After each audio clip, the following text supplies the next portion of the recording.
proceedings. Imam, you have the floor. Please, to offer prayers. Bismillahirrahmanirrahim. Alhamdulillahi Rabbil Alameen. Ar-Rahman Ar-Rahim Maliki Yawmiddin. Iyyaka na'budu wa iyyaka nasta'in. Ihdinas siratal mustaqim. Siratal ladzina an'amta 'alaihim ghairil maghdubi 'alaihim waladdallin. Amin. Inna fatahna laka fathan mubinan liyaghfira laka Allahu ma taqaddama min dhanbika wa ma ta'akhkhara. Wa yutimma ni'matahu 'alayka wa yahdiyaka siratan mustaqiman. Wa yansuruka Allahu nasran azizan. هو الذي أنزل السكينة في قلوب المؤمنين ليزدادوا إيمانا مع إيمانهم ولله جنود السماوات والأرض وكان الله عليما حكيما سبحان ربك رب العزة عما يصفون وسلام على المرسلين والحمد لله رب العالمين آمين. Amen. Shukran, Imam Jallo. Bishop, you have the floor, please. Thank you, Chairman.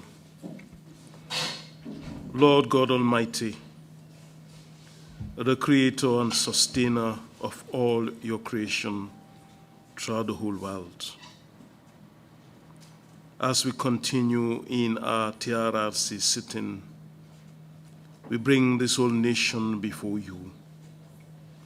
And we continue to ask that by your Holy Spirit's power, that you will grant the people of this land and the diaspora to have the extraordinary patience to be able to go through the Trrc sitting, to exhaust all the necessary avenues. And we continue to pray for all who will testify, that they will come here and will be bold enough to speak only the truth, and that you grant the commission the discernment to be able to distinguish between falsehood and truth. And we continue to know that you, the God of mercy, the God of compassion, the God of reconciliation, the God of forgiveness, and the God of justice, will do what is just and right for the people of this land. This we ask through Christ our Lord. Amen. Amen. Thank you very much, Bishop Odiko. Councillor, are we ready to continue with yesterday's summer witness? If so, please proceed. Good morning, Mr. Chairman, and good morning, commissioners and members of the audience. We are ready to proceed with the next witness. Mr. Usher, kindly get the witness, please. Thank you.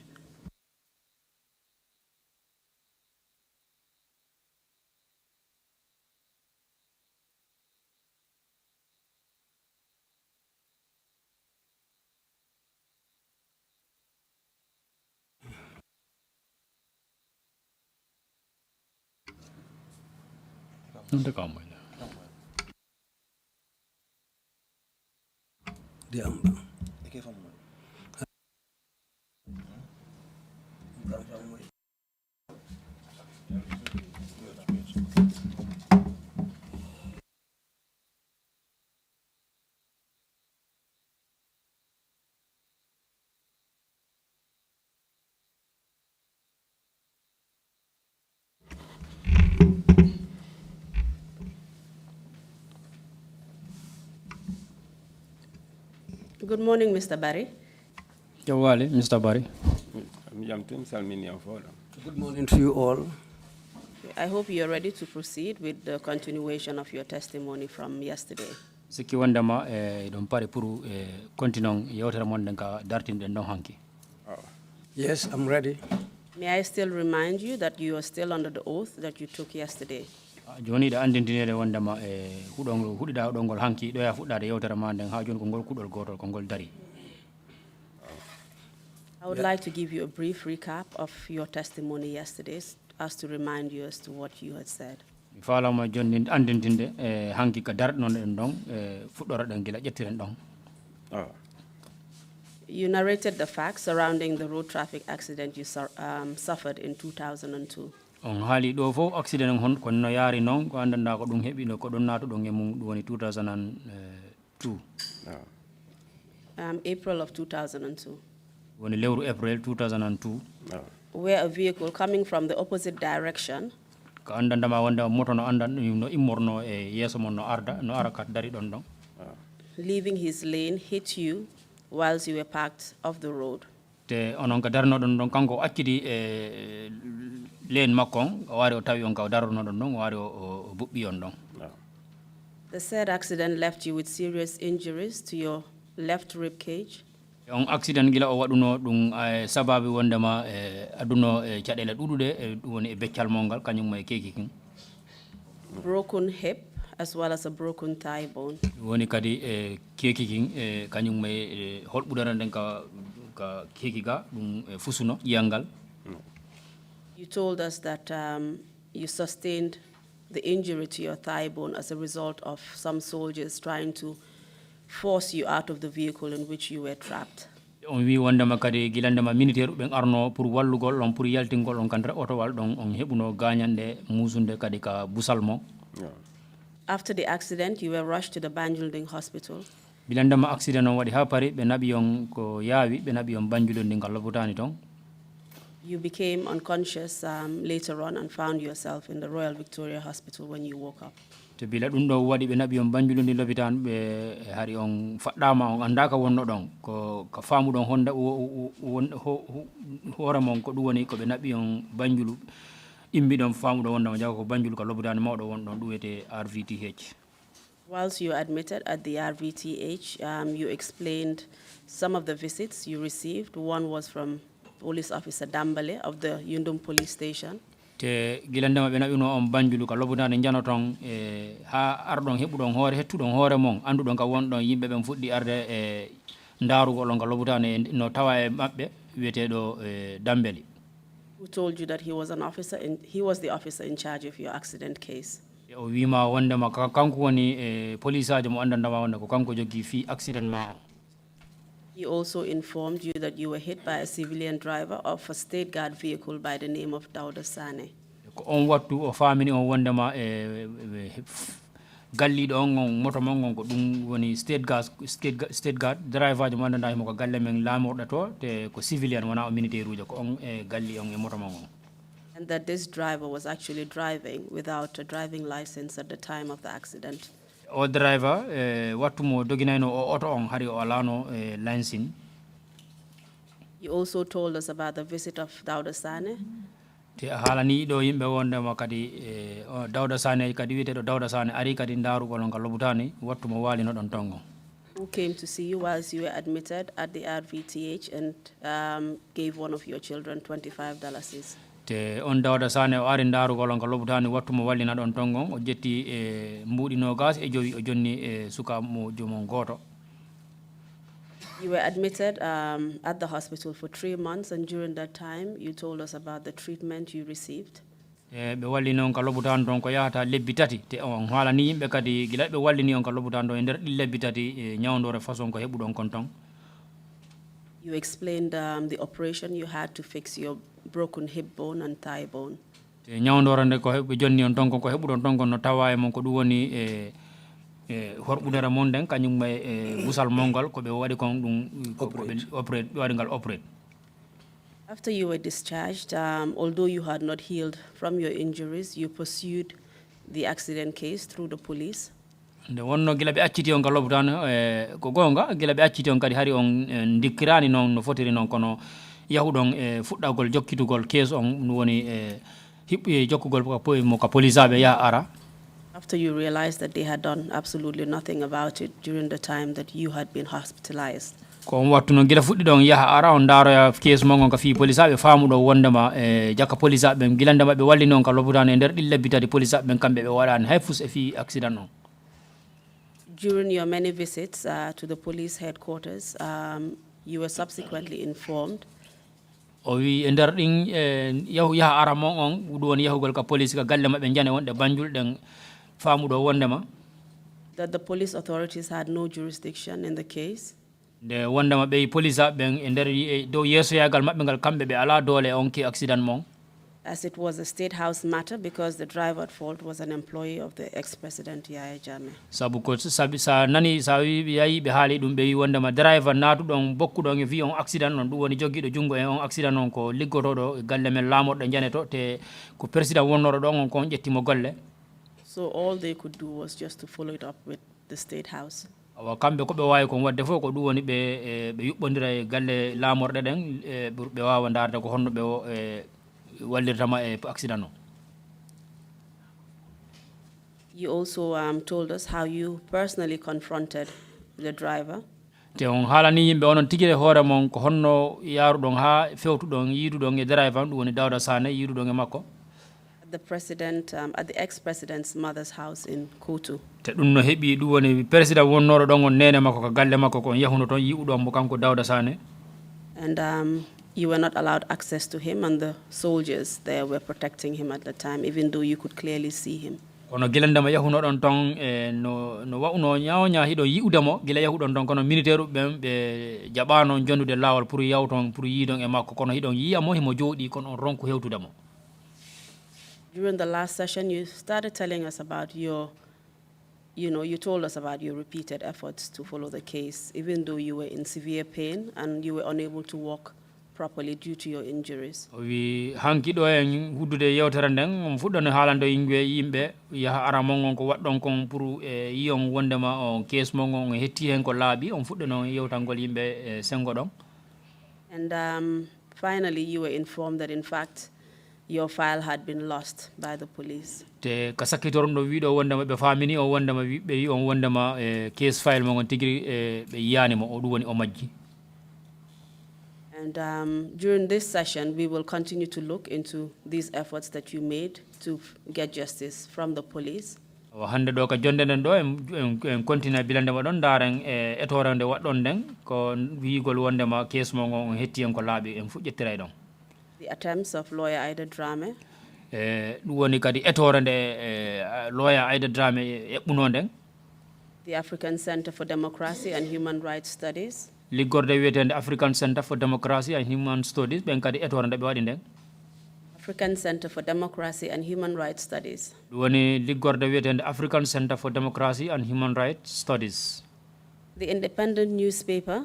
Woni kanyum may damal kibaru wiyetengal independent newspaper. In an article entitled Botched Justice, Blighted Life. Dum ko be windino e hoore kibaron ko dum woni neddo mo dum woni hebudo accident himo dabbude gonga kanyum ma o gurdal makko gal. The ombudsman. Kanyum may ombudsman den gadi ko ligge go. Lawyer Badu Conte. Kanyum may lawyer go wiyete do lawyer Badu Conte. The Gambia National Transport Workers Union. Kanyum may liggorde wiyete Gambia National Transport Union. Your petition to the ex-president Yahya Jammeh. Kanyum may letter mo windan do woni petition mo windan do dum woni lando wonnoro do du wiyete Yahya Jammeh. And finally, your decision to go to Kanilai, where you spent over 1 month just to get access to speak to Yahya Jammeh. Kasakitorum dum hebudon anni on joni wido on wondema jonda on fala yahudon Kanilai pour yiwa on yiwde lando wonnoro don woni Yahya Jammeh te gila yahuno don hebuno don ko yahata lewru pour ndaron fere ko honno wawato mo yirude pour o wala on wallude fi case mo. We would also like to know the extent of the impact of your physical injuries on your ability to make a living and take care of your family. Si dum feji kadi men faalete andude gila dum fo hebi e ma nde tampere o accident ha e nde tampere yaha around dum ko tampere hondu dum hebi e ma e gurdal mangal. And finally, your persecution by the police after a complaint from the president's office was made against you. Te kasakitorum dum kadi men daray dum woni tumal gal be to gonongal e hoorema ha be na uma suudu nyaaworde pour be nyaawma dum woni wigol wondema ko yahuda kon ka office of the president na joni don hala ka andanda wana hebika. Can you kindly confirm that this is a summary of what your testimony entailed yesterday? Joni Mr. Barhi mo landade ma wondema do ko men haali kon do fo gilandema jodi den do hande ha ka wonde do ni ndako haali do no ko rewti do kon fo ko dum haalda do ndako dum kadi ko yeso fo ko no yaari. Exactly, that's how it went. We will then just continue from where you stopped yesterday. You had just left the police headquarters. awa joni no wayni joni em ƴettira e ɗon on yahuno ka police headquarters ɗum woni police aɓe ko galle maɓɓe jane wonɗe Banjul ɗen immorɗon ton. You were told that they had lost your file. ɓe wima wondema ɓe yeeti o wondema e case file man on o majji. Under that state of disillusionment, e dow nder ɗen mettere ɓernde e jakere, you were escorted down the stairs by a police officer who literally put you on his back because you were unable to walk down the stairs. ilandema ɓe yeeti on ɗum hiɗon e nden mettere ɓerde e jakere police aje goɗɗo bambi on ka ɓaawo makko o jippini on ka dow étage dow saabu onon tigi o wawatano seppande hoore mon pour jippo ɗon ka ley.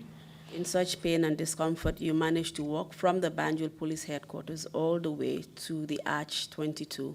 nder nden musende e tampere fof nde wonduɗon ɗon ko noon ettanani on hoore mon seppuɗon guilandema ka police aɓe ka galle maɓɓe janeɗen toon ha ka ka aajo woni ni ka natirde Banjul ga.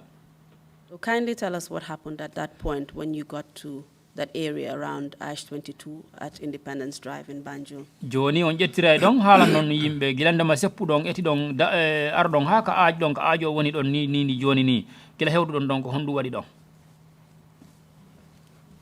Joni mi hewti ka fondo ka acon ka dambugal court house won ɗon.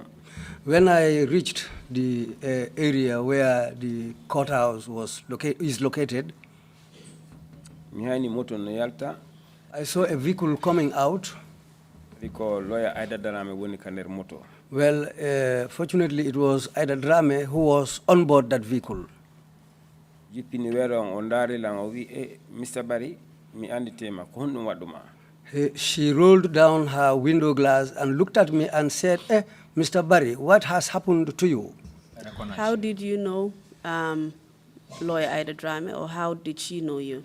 Konno andirɗa lawyer Aida Drame ma ko honno kanko o andirma? Lawyer Aida Drame mi andimo ko mi gollidata on Uncle Aziz Khan ko lawyer makko. Well, when I was working for Aziz Khan, it happened that lawyer Aida Drame was the lawyer for Aziz Khan. Toujours so onelay lan ka makko mi naɓa letterji piiji ka makko ɗum waɗi mi andodiri dal. Aziz Khan used to send me to lawyer Aida Drame. I used to carry letters and other documents to Aida Drame, lawyer Aida Drame, from Mr. Aziz Khan. That's how we came to know each other. Joni ɓawo yilan o anditelam. Well, when she saw me and recognized me, wilan ko honɗum waɗuma. She asked me, what has happened to you? Mi fuɗɗimo sifanade. I decided to narrate my problem to her. Sati hari gunɗi no yalta ka gita. And at that time, I was shedding tears. So o jippi o udditi bafanga o yiyomi ƴaw ka moto makko. She alighted from her vehicle. She opened the passenger door for me and told me to go into the vehicle. Mi wata ƴawde koyngal angal ɓuuti ngal mi watanga ñobbude hande kadi. I found it very difficult to board the transport because at that time my leg had already swollen because of the walk I took, and I was unable to bend it to be able to go inside the vehicle. So Jono Willam yomi yawmi tamo Madina Parade ka office makko later.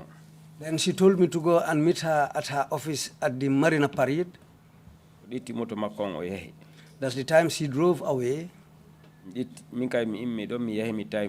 I also tried and went to the office. When she saw me, she came down with another lady who happened to be her secretary.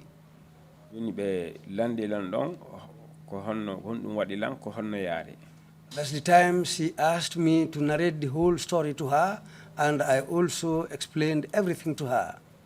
That's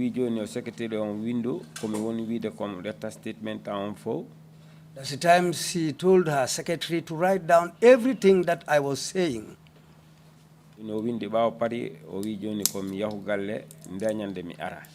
Then she told me to go home and gave me a day to come back to her. When I returned to her, the day I came to her, she gave me 2 copies.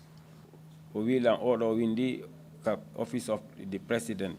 She told me that this one is written and is going to be sent to the Office of the President. We the Alingom kanko wono Secretary General ko don ko address makko wadi. She said the letter was addressed to the Secretary General. At that time, it was Ali Ngom who was the Secretary General. We owe a letter She told me the other letter to the IGP in headquarters of Banjul. is going to be sent to the IGP's office at the police headquarters in Banjul. I asked her whether I am the one who is supposed to take the letter. We owe a copy and me on. She said the other one is my own copy, which I should keep for myself. We can't go na hore makko. She said she will take the letters, she herself will take the letters to the venues. Johnny land time mi ara next week. She gave me time and told me to go and come back the following week. Yeah, me ari o we all the result. When I came, the day I came back to her, she said she has not got any results. Johnny mi joki modo min dare mi tawi fayda first station du de hore andem.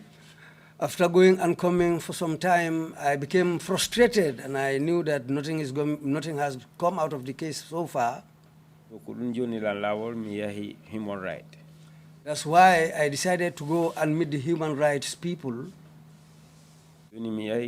Mr. Barry, sorry, before you go on to your evidence about the human rights people, I believe you meant the African Center for Human Rights and Democratic Studies. Let's just go through the letters that Ida Drame wrote on your behalf. African Center for Democracy and Human Rights Studies. Darem sengo ngodo taw duwoni Ida Drame, lawyer Ida Drame letter uji di o windi ding. Okay. Apart from the letter that you said was written to the Inspector General of Police as well as the Secretary General at the time. Si feƴƴi letter mo andanda wiɗa wonde ma ɓe windannomo Secretary General on kañum may Inspector General of Police feƴƴi ɗin ɗo letter uji ɗiɗi. You have also supplied us a letter that Ida Drame wrote to Dauda Sane in person. A jonnimme ɗo letter goɗɗo kadi ko mo andanda wondema Ida Drame windannoma pour yaha ka Dauda Sane. Do you remember that she wrote such a letter? Nda hiɗa wowi manditade wondema o winduno letter wawɗo façon noon. Yeah, mi andi tifi ɗum ɗon kono o windiri noon ɗenna. Yes, I was aware of that letter also, that she wrote a letter to Dauda Sane. Thank you very much. Mr. Chairman, I would like to tender the letter written to Dauda Sane, which has been signed by Ida Drame, and it's dated the 20th day of February, 2003, as Exhibit 130B. Request granted, Counsel. A copy of the letter for the to the Inspector General of Police, dated the same date as well, from Ida Drame, as Exhibit 130C. Ditto. We do not have copies of the letter that was written to the Secretary General, but as soon as we do, then we will put it in at a later date. Sure. Thank you very much. Mr. Barry, can you continue from where you stopped? You said you went up and down and no response was received to these letters that were written on your behalf by Ida Drame. What happened next? Joni da wa ƴettirde gila ɗon wiɗa wondema on yaha arama ko waɗɗa oɗon ɗon fof gila ndema Ida Drame o windi ɗi lettaruji ɗiɗi fof ɗum woni ka Secretary General on kañum e Inspector General of Police te ɓe heɓano jaabuye e junngo maɓɓe ko honɗum waɗiti ƴettira gila ɗon.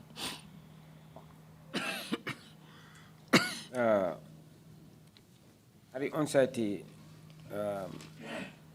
foste so on dude horang ilan jigi be ngure bigi bibbe be ngwan be nyamay ala ko mi hontum itata kalise ko mi jonna be mbudi. After Ida Drame informed me that she has got no results and it has been for some time now, I was going up and down, and I became seriously frustrated because I have a family. My wife and children are there. We should eat, but I have nothing at that time to offer them. The junction on the Colomba Road. Then I started to sit down at a junction at the Colomba Road. The mobile driver ben okalam $5, $10, konum wadi tade pants. That's the time fellow drivers who used to pass there started offering me $5, $10. I'll collect these monies, and this is how this is what I give to my wife as fish money. To nyande go got ogono fe ya wilang ayata human right ndara si be wallete. One day, one of those drivers told me, go to the Human Rights Office, maybe they will be able to help you about your case. On human rights on site ko Senegambia be woni. This is why I decided to go and visit that office. At that time, they were on the road to the Senegambia Hotel.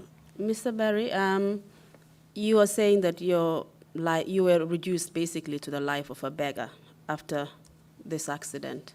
awa hino wa ini Mr. Barry fala wiide yimɓe wondama gila ndema o accident heɓi hippi e hoore mo ko sakki torno wonuno torotoɓe ko addi ɗum fayda on site komi waɗano ɗo heɓanno library huuda muto on ɗon o boni mi wawana hoore an hannde kadi ala ko honto mi yaha ala honto mi sutti. Well, what caused that was that the vehicle that I was using to get my living from has broken down completely. And I am somebody who is unable to get earning from anywhere else.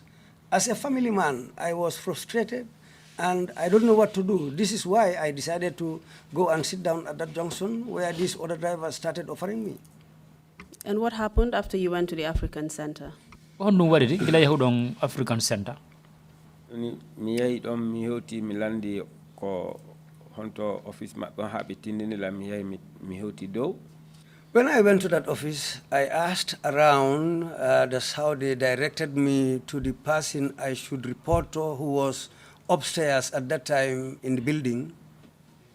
So mi tawi goɗɗo debbo goo no jooɗi e tabal mi yettimo probléme o o wallilam yiide e Anna Foster. I found a woman sitting at a table in the office they directed me to go to.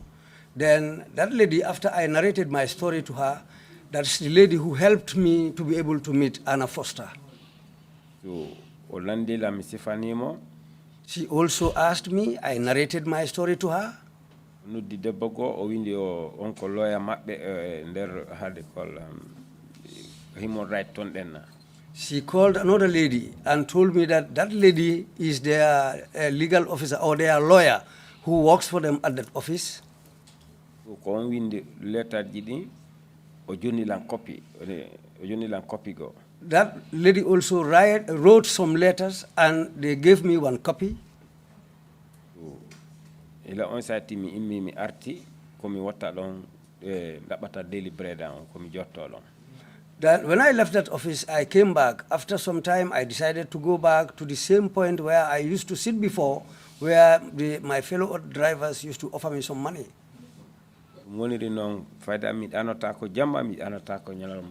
That's how I was living. I don't sleep at night, and I don't sleep even during daytime. State House. One day, I got up and I went to Banjul around the State House.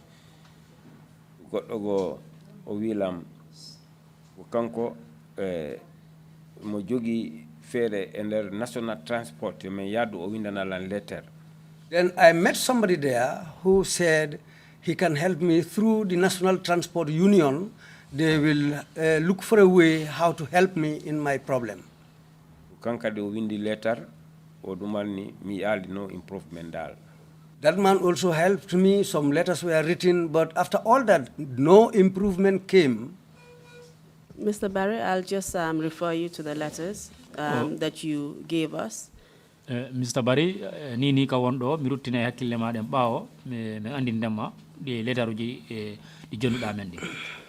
We have a letter here dated the 3rd day of August 2004. Eɗen heɓi ɗo letter ma dandama wondema ko lewru August balɗe mum tati 2004. And another letter dated the 13th day of December 2004.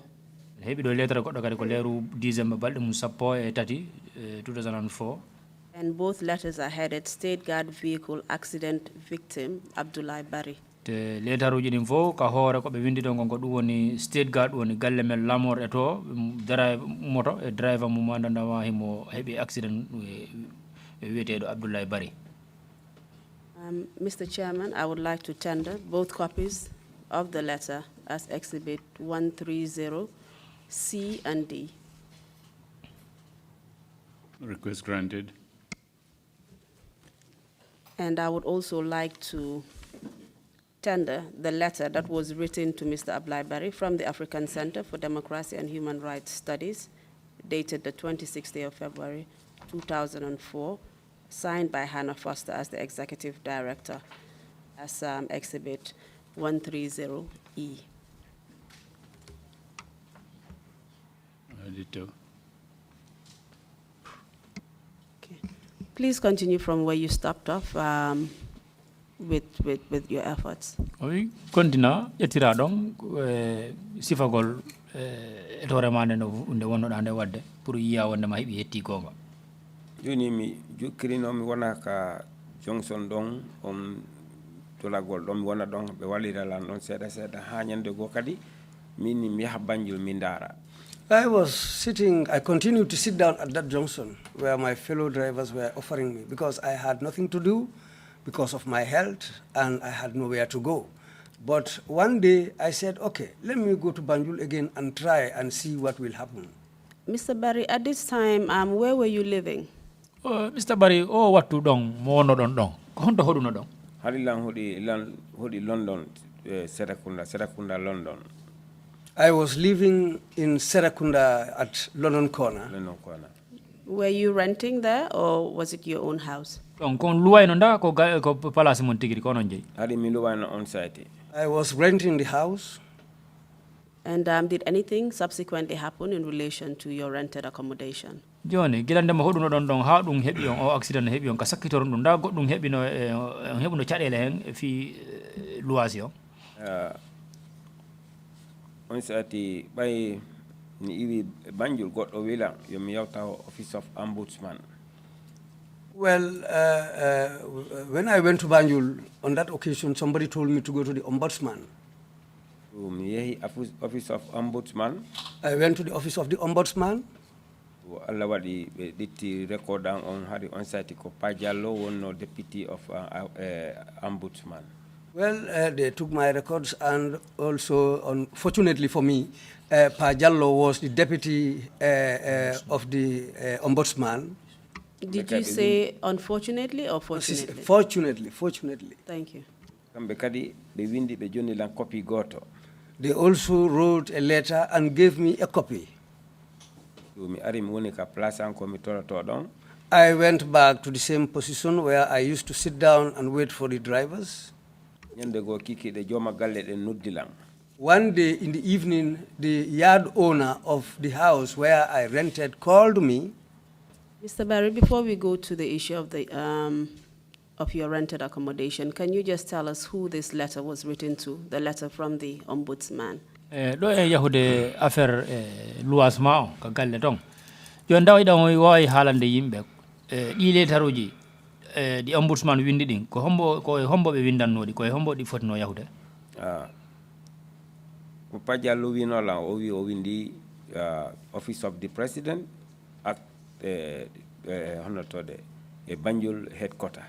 What Pajallo told me was that one letter was going to the office of the president and one was going to the police headquarters in Banjul, and I was given a copy too.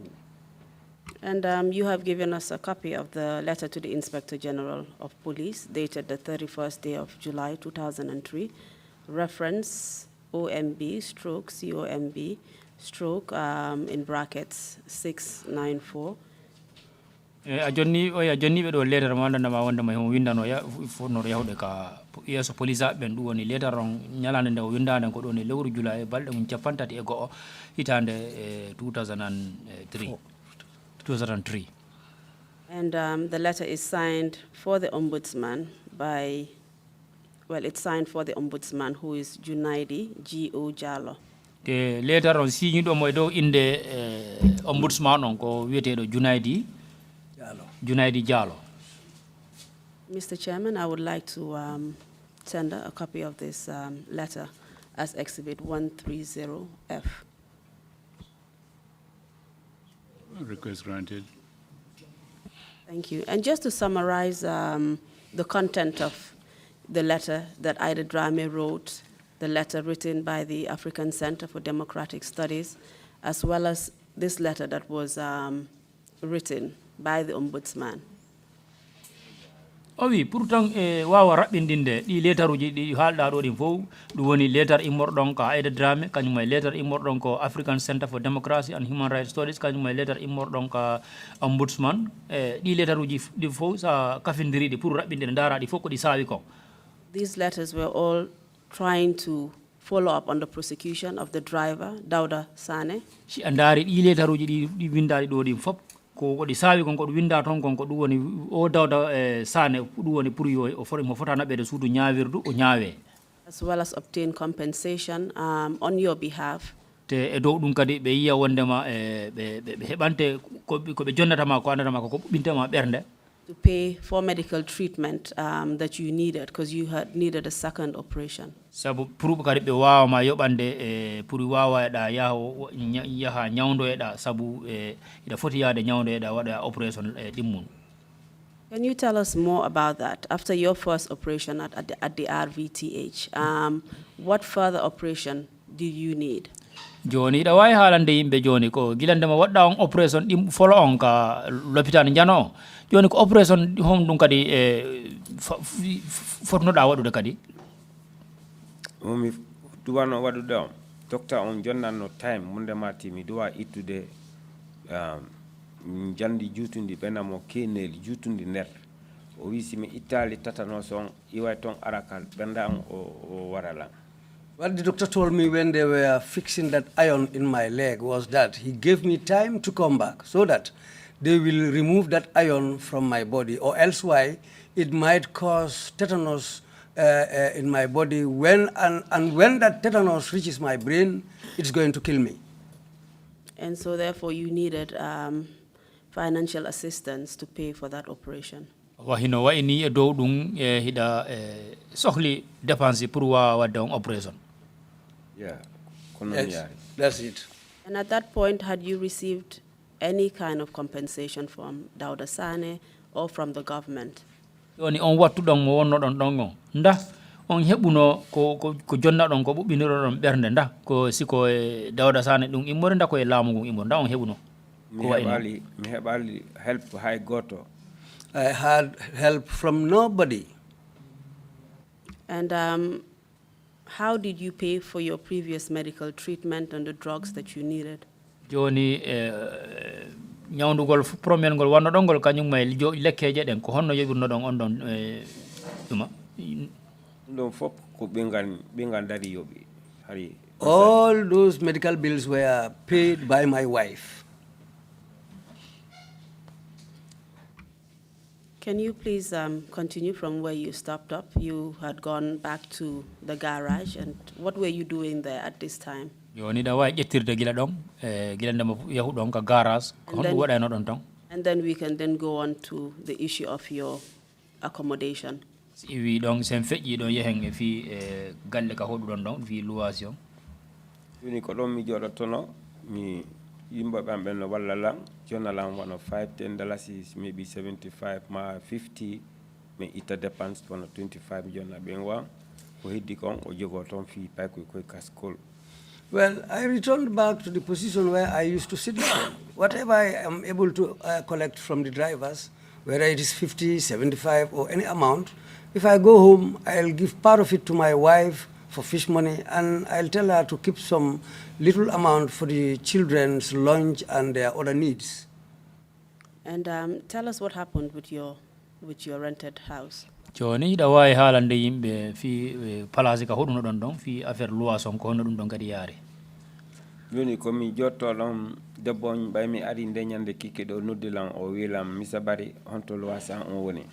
So after coming home one day from where I used to sit down, in the evening, the lady called me and asked me, Mr. Barry, where is the money for the rentage?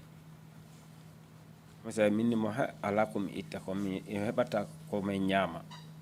told her, well, at this present moment, I even have difficulties to give my money fishwife for our feeding.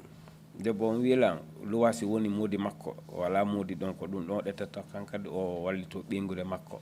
Then the lady told me that, well, this house was erected here by my husband. And now, as far as I have no husband, we also depend on this money which we collect from the house is rented and have our food from that money. Do you remember how many months you were in arrears of your rent? Nda ido way manditade nyamande ko lebbi jelu jogi hebuno don nyamande fi affaire luwaso. Adi mogom hebi about 4 to 5 months, something like that. If I can remember properly, it was around 4 to 5 months I was unable to pay my house rent. You have supplied us with a copy of your of an order by the Kanifing Rent Tribunal, where basically this case had been treated, and I will read it. I'll read part of it to the commissioners later, and that will tell us how many months the court found that you had been in arrears, which is more than what you're saying right now. But just tell us how the case went, and then we will come back to that. Owi ajonni medo kaydi ni andana wala no holliri du woni keso gila ona bono ka Kanifing Rent Tribunal du woni ko darna don fi affaire galleji luwasiji ni gila be na umaton ke koton o holliri don nyamande ko joni jogi hebudu jogino da fi luwasi ma on joni men en yahay fi don ko joni da way tan halande yimbe ko honno dum keso yarno Yoni bay debon wilan ko luwasi ngoni mod makko o yahi KMC o wadilan samon. When the lady explained this to me, she went to the KMC and summoned me there. O wilam Mr. Barry ida joganilam luwas 2,500 and ida nyawlilan kalise $2,000 is only 4,500. That's the day she told me that as for the rent, you owe me 2,500. And before that, you borrowed $2,000 in cash from me. The total amount went to 4,500. Oh, nabi dun don ka court be nudilang ka courthouse. That's what she took to the courthouse, and that's the time when they called me to go to the courthouse. So beni joni bay mi alambudi yo mi geru mi yalta ka galle. When I went there, they told me that as far as you don't have any money now, then try and vacate the house. Mini ko hono mi yarta lan jogi bibbe be ngwami ala ko mi yaha. I told them I'll find it very difficult to leave the house at this present moment because I have a family. My wife and children are all with me now, and I have no other place where I can go to. So men fudi yawde me makko labi di tati ka court. We continued with the case 2 to 3 times. I was going to the court. Timi ibito mi arami jodo ko mi torotono la kalisi on jude driver be ambe. If I leave the courthouse, I always go back to the place where I used to sit down and wait for my fellow drivers. Nyandogo bingwang mi achimo kagalle hilan jodi around 4:30 telemakiki to 5-6 something like that dal. One day I left my wife at home and I went to sit down at the usual place until around 4 to 5 o'clock in the evening. Bingwan dug ari tawilam. My wife came and found me there. Ini ko honno wadi. I asked her, what is the problem? She told me all our household baggages have been taken out of the house. She told me that even what I was cooking was not even ready, but they decided to take out everything. They threw my things under the mango tree and they locked the house. I told her, okay, that's it. Go back to the compound and wait for me there. I'm coming. Around 7:30 to 8. I came back and I arrived at home around 7:30 to 8.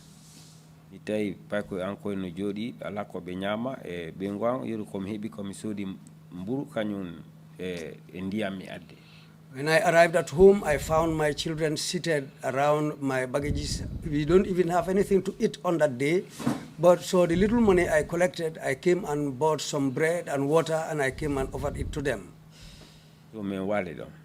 That's where we spent the night that day. Where did you spend the night that day? Under the mango trees there. Yeah. That's where we spent the night. Was that outside the rented accommodation or inside? Outside. It was outside the house. And how long or how many days did you sleep under that mango tree with your family? balde jalu won ɗon e leki mango e ɓe ngura mon nden min woni ka mango e ɗon wiyetinde a ñande bimbi woɓɓe gono telema opposite galle ɗen ɗon ɓe ngan ɗitti cuñci ɗin e ɗum on naɓi ka fenti maɓɓe.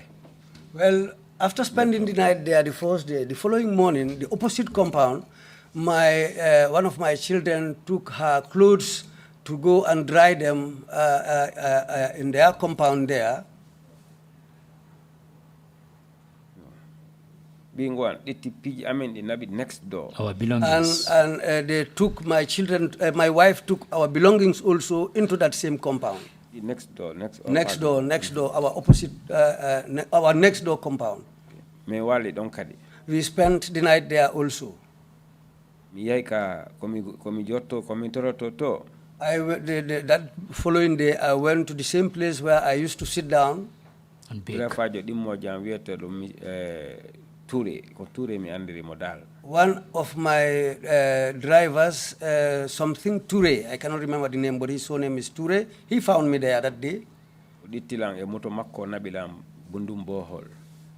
He put me inside his vehicle, myself and my children, and took us to Bundung Bohol. Joni mi hoti goɗɗo no ɗon wiyete ɗo Fatou Baro. When we arrived at that place, there is a lady called Fatou Baro. Joni lan ɗon room goto komi wona e ɓengurande. She gave me a single room where I will live with my family. No wilan a yoɓay $35 is lewru. But she told me that I'll be paying $35 per month. Minimo ala problem. I said, okay, no problem. Mr. Barry, at that time, how many children did you have? Mr. Barry on jamanu mo wonno ɗon ɗon ko ɓiɓɓe jolo marno ɗon Ɗon jogi ɓiɓɓe tato. I had 3 children at that time.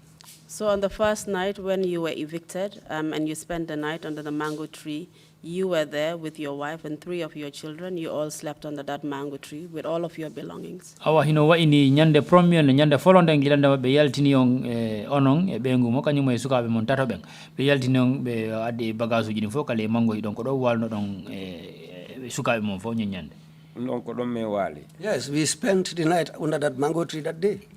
And the second night as well, did you spend the night under the mango tree? You had explained that your belongings had been moved to a neighboring compound. But where did you sleep on that second night?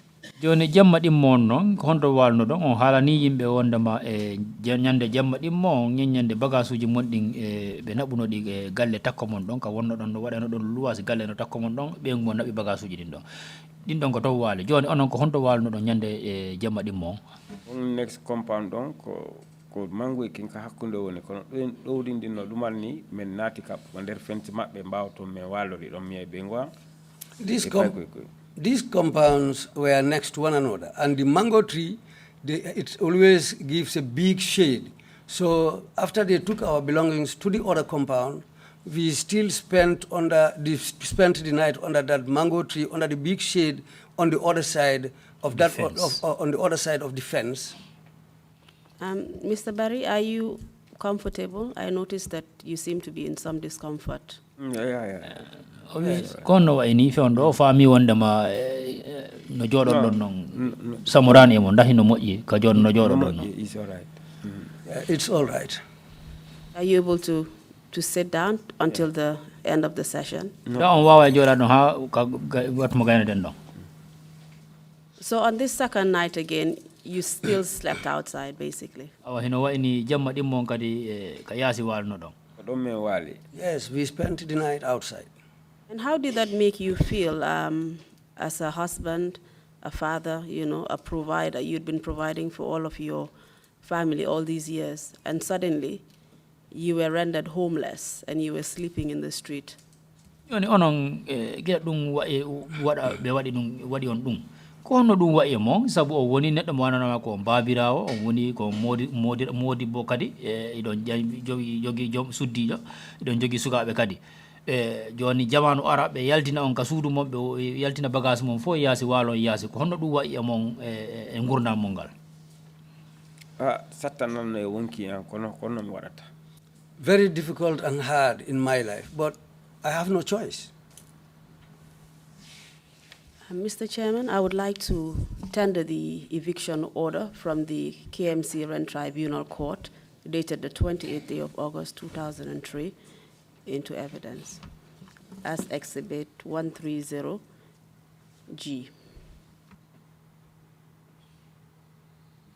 Request granted.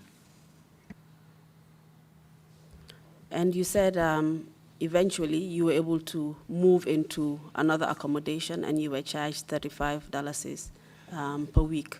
Per month. And that's where, per month. Yeah. My apologies. And that's where you stayed with your family.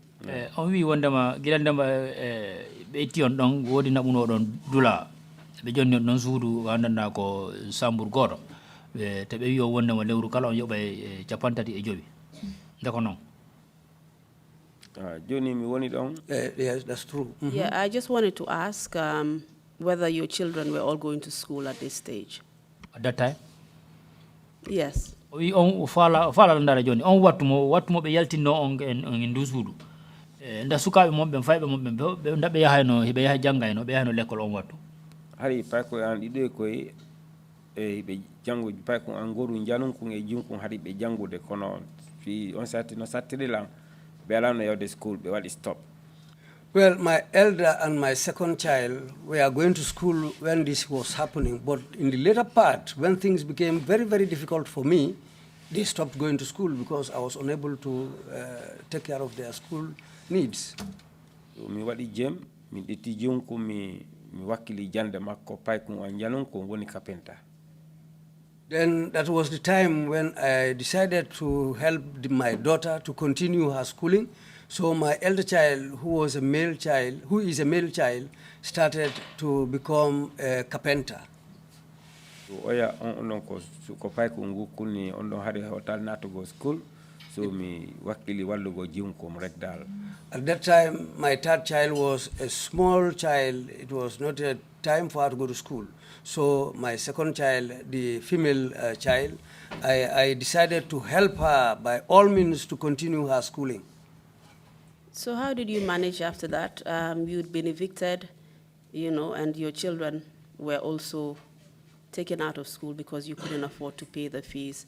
How did you manage after that? What else happened?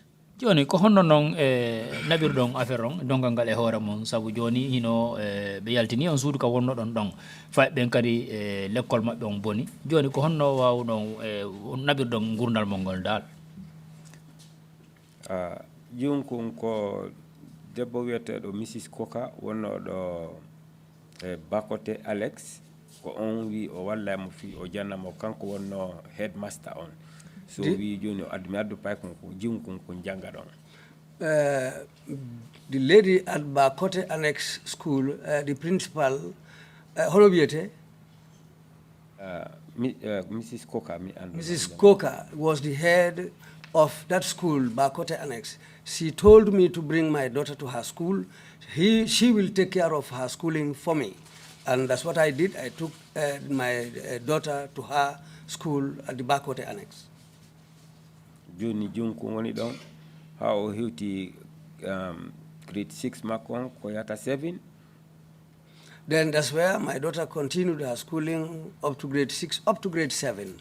O continue school makon hano parere ne dal.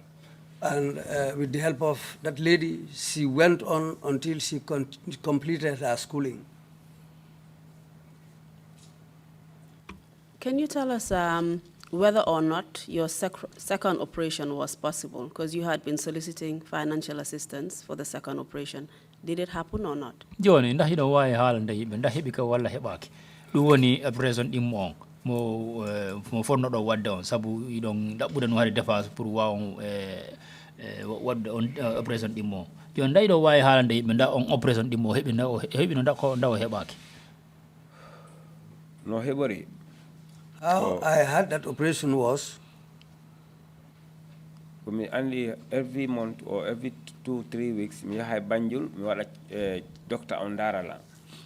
In those days, every 2 to 3 weeks, I used to go to Banjul, and the doctor will check me up.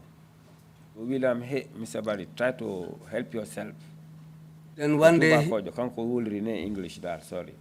One day when I went to the hospital, the doctor told me in English, Mr. Barry, try and help yourself. Which doctor was that?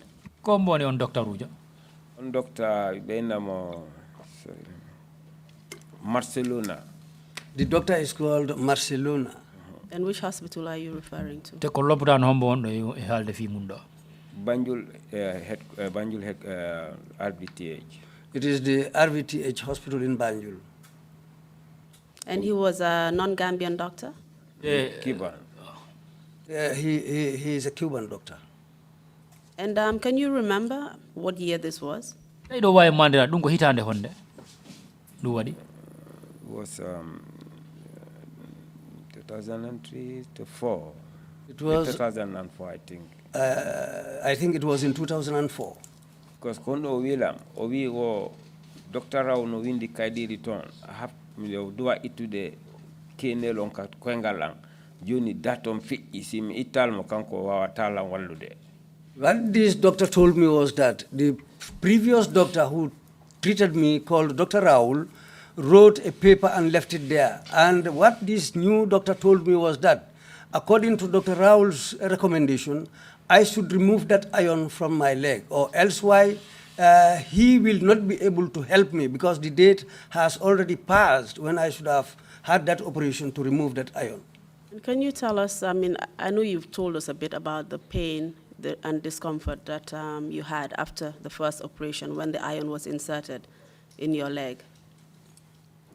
hino wawi haalande yimɓe mbiɗa anndi mi faami wondema o haalanino yimɓe wondema muuseni ndin gilandi wonno jandi ndin ɓe soruno ndin ka nder koyngal muɗum muuseni ndi no wonirno e mon on haalanino ɗum yimɓe Tell us more about how you felt having that iron in your leg and what kind of effect it had on your physical health. ha joni ɗo wawi haalande yimɓe muuseni ndin tigi gila ɓe ƴettindi ɗe jalle ɓe sooriɗe ka nder koyngal mon ton muuseni ndi ko honno wonirno e mon te ko honno ɗum tampinirno on kadi Ndi jandi ila nyande be wadno ka koyngal am. This iron from day one, it was inserted in my leg. Si mi danike just few hours. If I lie down to sleep, it will just be for a few hours and I'll wake up. Koyngalanga maji mi moto mi jolo jamam fu harala ndara bengang e pay ko anko. And when the pain starts in my leg, I will get up at night and sit down and start looking at my children and my wife lying down. And the same problem up to this day, today,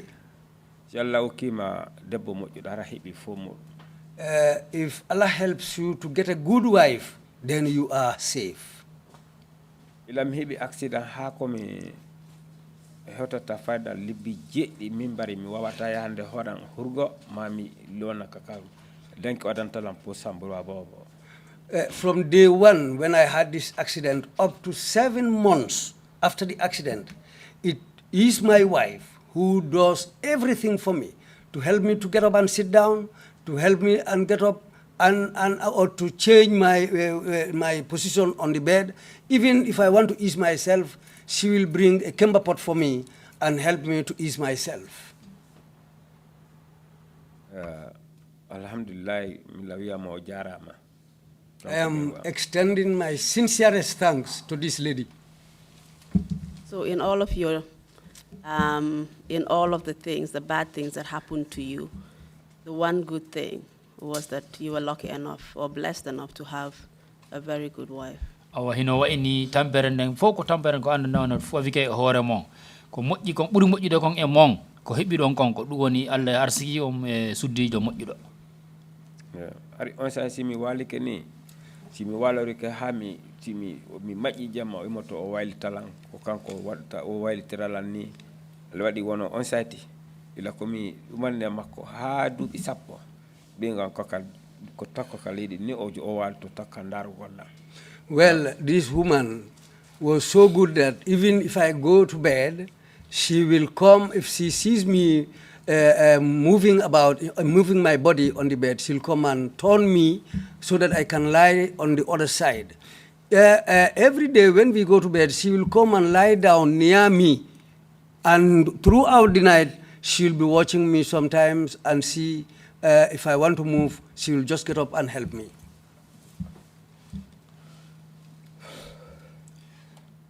Can you tell us whether or not you finally got the operation done?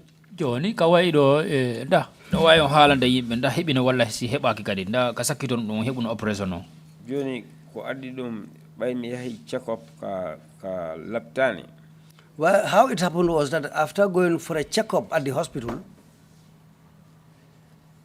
docteur mo wilam ɓawa watta yaltinde simi ɓuuri ɗon hande ka watta lam wallude ko docteur de heso. and this new doctor told me that if I don't perform the operation at that time, if it stays longer, he will not be able to remove that iron from my leg. The operation, he will not be able to carry out the operation anymore. On site mi fuɗɗi walde confused horande haade mi anda komi waɗata hande kadi. That's the time when I became a little bit confused.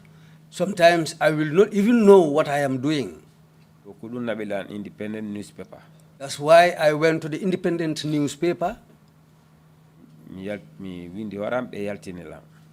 I explained I narrated my story to them, and they wrote it as a news item.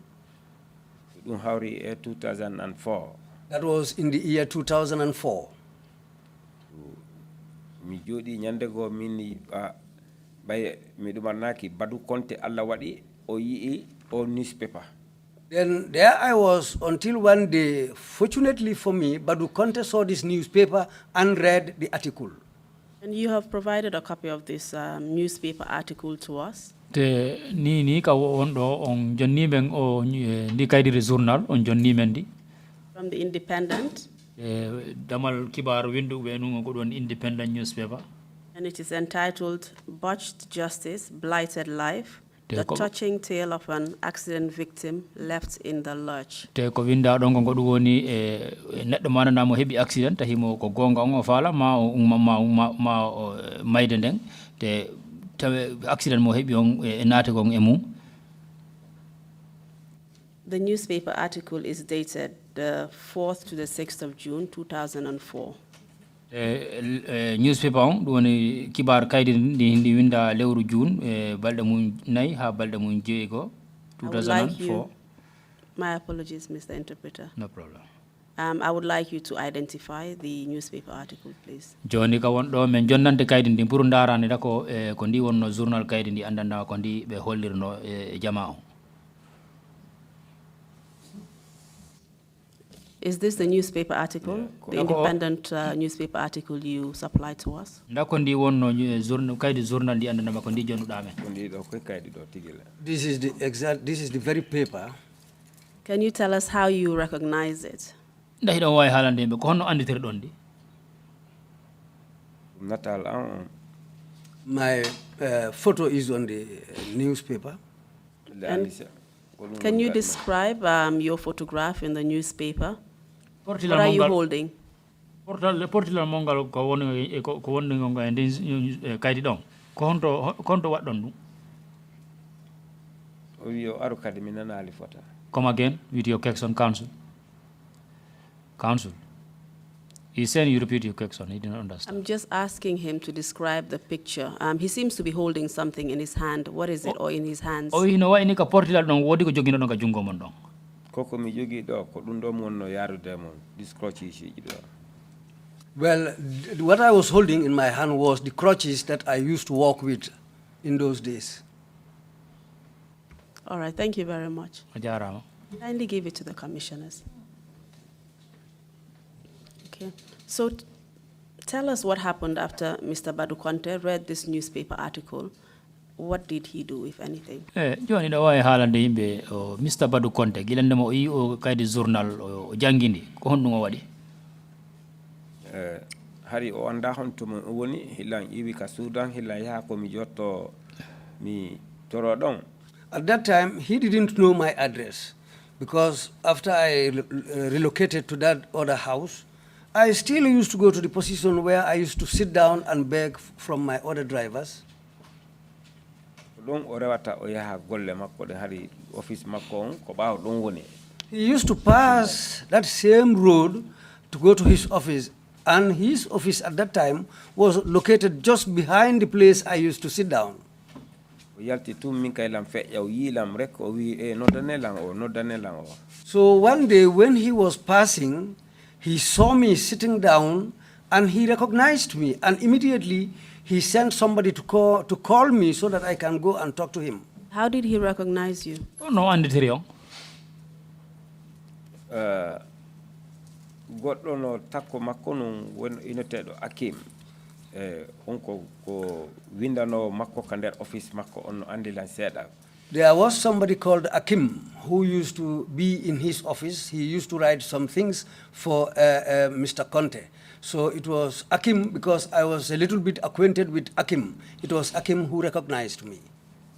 So badu noddilan min naati nder ton o landilan ko hon woniri mi sifanimo. When Badu called me and I went to answer him, we went and His office. We went to his office, and he asked me my story. I narrated everything to him. Wilan joni kanko mo windude minimum Mr. Badu min problem ko jaldi ko wadi kon ka bandu an ko don problem am fenno do. He said he was going to write my problem for me. But I told him, Mr. Conte, my problem right now is I need an operation because there is a piece of iron in my leg which should be removed. So we don't have problem o littilang. He said that is not a problem. Me ardi kasudang o litti X-ray kaydi janding. That's the day we went to my house. He accompanied me to my house, and I showed him my X-ray papers. Banjul direct. And directly he took me to Banjul. Operation This is how I got the chance to get the second operation so that they can remove this iron from my leg. Did he make any financial donation towards the operation? Ɗum woni operation mo ɓe waɗi on nda o jonnuno e ballal ɗum woni sengo kaalisi. Kanko yoɓi everything o yoɓanilan o soodi mandas kadi ko ƴiƴan juuɗe maɓɓe 2 points. He paid the whole bill, and apart from that, he also bought blood, about 2 pints for me for the operation. Woni ha mi yalti o aranilan o nattilan ka galle o sodanilan maaro kañum o kiɓe ngam mbuɗi ko waɗa dépense. And on the day I was discharged from the hospital, it was again Mr. Conte who came and collected me from the hospital, took me to my house. He bought a bag of rice for me and gave some money to my wife for fish money. And again, this was somebody, a good Samaritan, basically paying for your medical bills. Up to now, you and your wife had been paying for everything. Joni ka wa'inɗo ino wa'ini ha joni ka wonɗo ko neɗɗo mo andana ko neɗɗo moƴƴuɗo mo andana ko Allah hawrindini on ko noddiri on ko on naɓuma e ñawnuma ɓe yoɓi dépense on fof ko fota dépense ɗe ton kon si feƴƴi ɗum yandema accident o waɗi ko an e ɓeyguma tan ko onon andi ko honno wonno ɗon e regirde fi e ñawdugol mangol. Yes. And those who were responsible for your accident had not given you any financial assistance whatsoever up to that time? Te ronduɓe rondugol me ngal dongal ɓe ngal ɗum woni waɗuɓe mo ngal accident o ɓen ɗon no wayni ha hande ka wonno ɗon ɓe meeɗa jennude bututu ɓe wiyama wondema ɓeyditoro ka dépense ñawdugol ma. Yeah. Joni si mi on ala ko mi yaha si mi dogi mi yahi ombudsman ɓe nalan ɓe ala heɓa reply si mi yahi ka ana no reply kala ko mi yahi ɓe nalo no reply so Badu kan kadi o windi letter no reply dal. So again, I started going back to the former places, to the ombudsman, to the human rights office, but the answer I always get from them is that they have written, but still up to that point, no reply or no answer for their letters they sent. So Mr. Conte also wrote, but still the same thing, no reply. And you have supplied us a copy of this letter that Badu Conte wrote to the Office of the Secretary General, dated the 27th August 2004. A jonani ɗo yimɓe letter mo waɗanama on Mr. Badu Conte ko on o windarno Secretary General ɗum woni lewru June. Month of June. 27th of August 2004. Lewru August balɗe mo nogas e jeeɗiɗi 2004. ɗum woni letter on ko moɓe jonnannoma ko ɗum woni Secretary General. And there is another copy of a letter dated the 14th day of December 2004, and it's headed donation. lettre goɗɗo kan no ɗo mo wonanama wondema windoma ɗum woni lewru décembre balɗe mum 19 2004 14 2004 ɗum kadi pour ko toragol dépense pour no ñawdugol mangol. And this basically showed that lawyer Badou Conte had contributed towards your medical expenses for the surgery. Ko ɗum holli ɗo kadi wondema Mr. Lawyer Badou Conte dépense ko waɗi kon e fi ñawdugol mangol ɗum woni sekugol waɗugol mangol operate. Yeah, that's how everything went on. Mr. Chairman, It helped me a lot. I would like to tender both copies of the letter dated the 27th August 2004 as Exhibit 130H, and the subsequent one dated the 14th day of December 2004 as Exhibit 130I. Request granted. I would also like to tender the newspaper article, independent newspaper article, as Exhibit 130J. Detail. Thank you.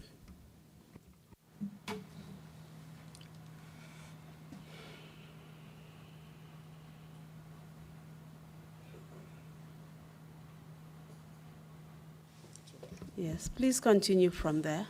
Yoni da waye yettirde gila ɗon continue haala ma kon. Okay. Yeah, August. Things went on till 2004. till the month of August in 2004. Hadi mi yalti all newspaper mi waɗi decide yawgol Kanilane. Then after the going to the newspaper, when they wrote that article, then I decided to go to Kanilai. Joni mi immi mi detti all newspaper kañum e letter go ko mi windi mi yahi Kanilane. Then I took a copy of this newsletter and another letter which was written. Then I decided to go to Kanilai with these two documents. Joni mi yahi Kanilane mi waɗi ton almost 1 month lan jooɗi e ko legga wiyetenga baobab ko ɗon mi woni. I went and I spent almost a month under a baobab tree at Kanilai, still waiting to be able to see the head of state. Are you saying that you did not have any accommodation in Kanilai? Da on faala wiide wondema on heɓani ka hoɗuɗon e Kanilai fo ka hoɗon. Ndi Kanilane ɗon definitely on sati hari mi yahalay ka goto mi joɗani horampi no mi heɓira access no mi yiramo dal. At that time, I didn't know anybody in Kanilai. I have never been there. So I was just trying to see the man I went there to see. So this is why. Mi daɓɓi ko mi wona hara mi kalan kasera.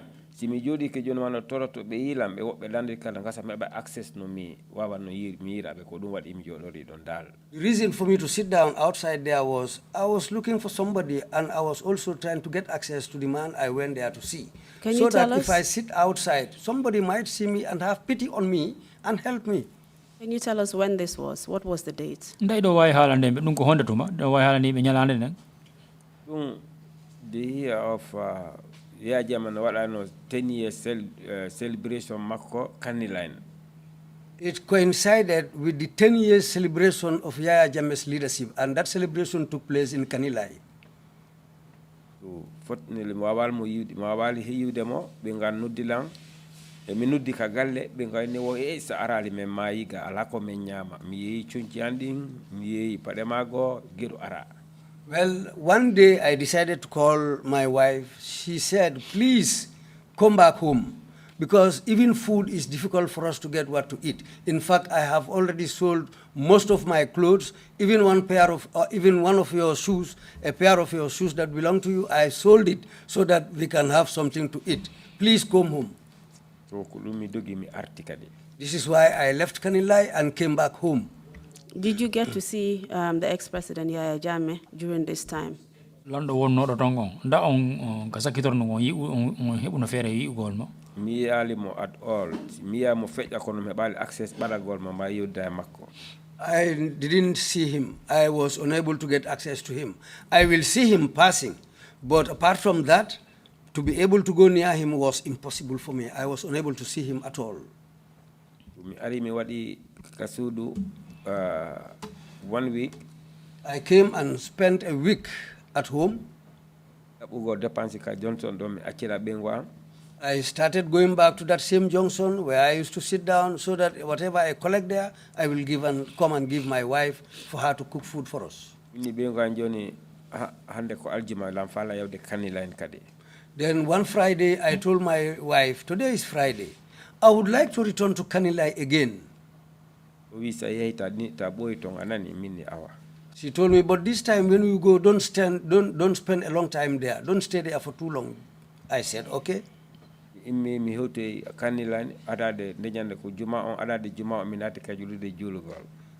as far as it was on a Friday, I went to the mosque so that we can all perform the Friday prayers together.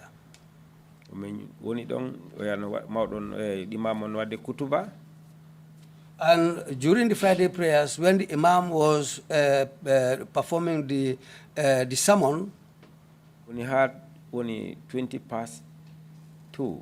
It was up to 20 minutes after 2 in the afternoon. The head of state is coming. That was the time when somebody said, let's pray. But the Imam said, no, the head of state is coming, let's wait for him.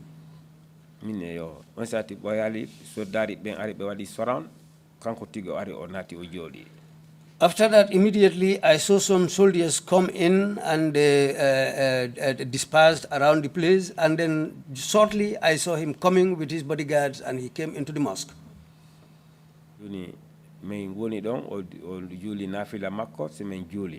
Then he performed his first prayers before the main Friday prayers. Then after that, we performed the Friday prayers together.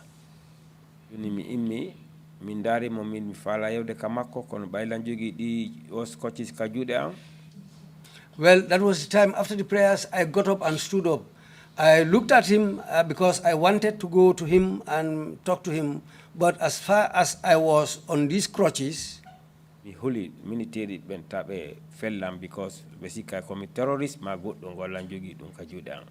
I was afraid to go near him because maybe I was thinking that if the soldiers saw me advancing towards him, they might take me as a terrorist and they might shoot me down. So this is why I remained standing where I was. Then I decided to go out and I stood near his vehicle.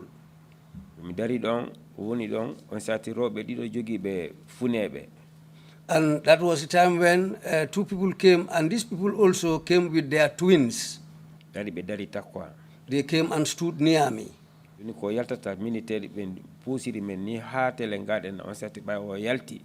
And when he was coming out, the soldiers came and pushed us away from his vehicle until he came out of the mosque. That was a time when he looked at us and said, these people are beggars. He took out some money and threw it on us. Definitely, when he see it well, and that's what I got. And that's the time when he said, if you are hungry, go and buy something. No. If you are hungry, you don't have the chance to wash your hand. Okay, that he said, if you are hungry, you don't have time to go and wash your hands. The amount of money that fell in my hands, I decided to take it and put it in my bag. Mr. Barry, can you tell us what he meant by if you're hungry, you don't have time to wash your hands? What did you understand that to mean? Okay. No,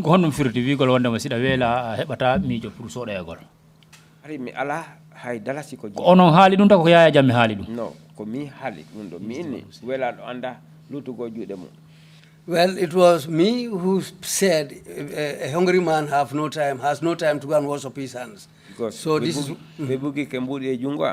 when he threw this money and it fell in my hands. This is why I took it and put it in my bag. That's the time when he went into his vehicle and they departed. I went back to the same baobab tree where I used to sit down. Then I sat down there again. I was there till for around 5 p.m. I prayed. I decided to pray the 7 o'clock prayers and the last evening prayers. I performed it all there. That's where I slept again till in the morning.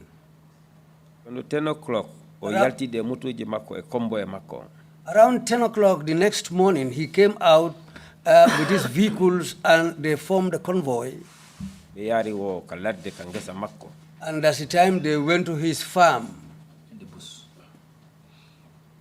Joni woni ɗon ha around 5 hari mi pari julugol.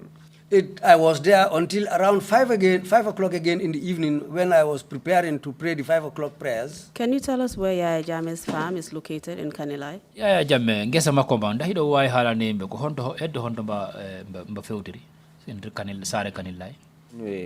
Andi gese makko ɗi no ɗuɗi o yaltiri tun ari ka saare ko noon o waɗi ɗi jubli o yehi e ngesa ba ko ɓeynata Bambareya. Something like that. You see, he had many farms at the time, but that day, the farm that he went to, if I can remember properly, it was the farm called Bambaraya. That's where he went to that day. And how long did it take you to walk there? Pour seppo yahonto ɗum ko minutaji jelu ɗum ƴetti No, I didn't go to that farm. It was Yaya who went to that farm himself. And where did you see him next? gila feƴƴi ɗon ko honto yiwɗo mo kadi. Joni mi jooɗi ka saare ɗon ha fondo 5 mi juuli 5 rek. I stayed under that baobab tree until again around 5 p.m. when I was preparing to pray for the 5 o'clock prayers. Mo seppa himo ara e roɓe hiwɓe yimɓe ɓe kellanamo. He was coming home, but that time he was not on board a vehicle. He was walking on foot, and a large crowd was coming with him. They were singing and clapping, following him coming home. Then I got up. When I looked at them, I realized that it was Yaya himself who was coming on foot with this large crowd following him.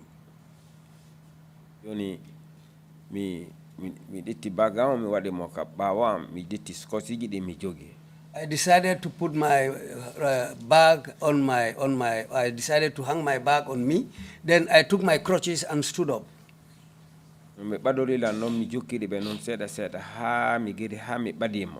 Then this is the time I tried little by little until when they were coming near me, I was also going towards them until I got near to them. Then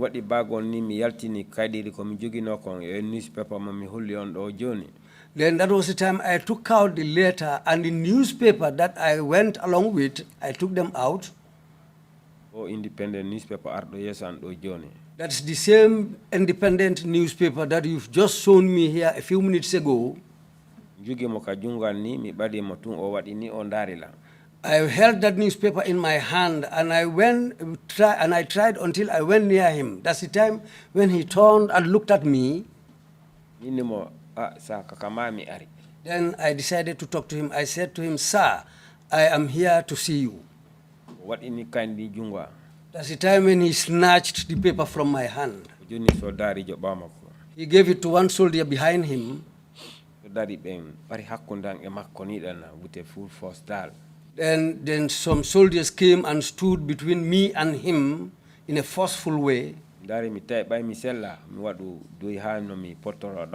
Then, as far as I was not feeling well, I decided to retreat a little bit. And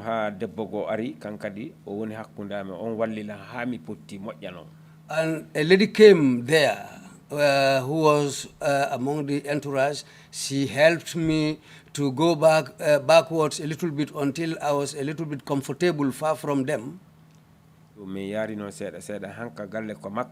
This is how we went little by little until we entered his compound. And apart from snatching the newspaper from your hand, did he say anything to you? Newspaper kayde ndi o wippiti ndinka jungo ma nda o wodi ko o teguno hen kongol o wi Allah hunde de o wi Allah hay hunde ko mi nani tun o jabi do jonni militaire makko de mo yodda militaire be makko be. He didn't tell me anything. After snatching this paper from me, he gave it to one of his soldiers behind. Then I heard him talking to those soldiers, but I cannot understand what they were saying.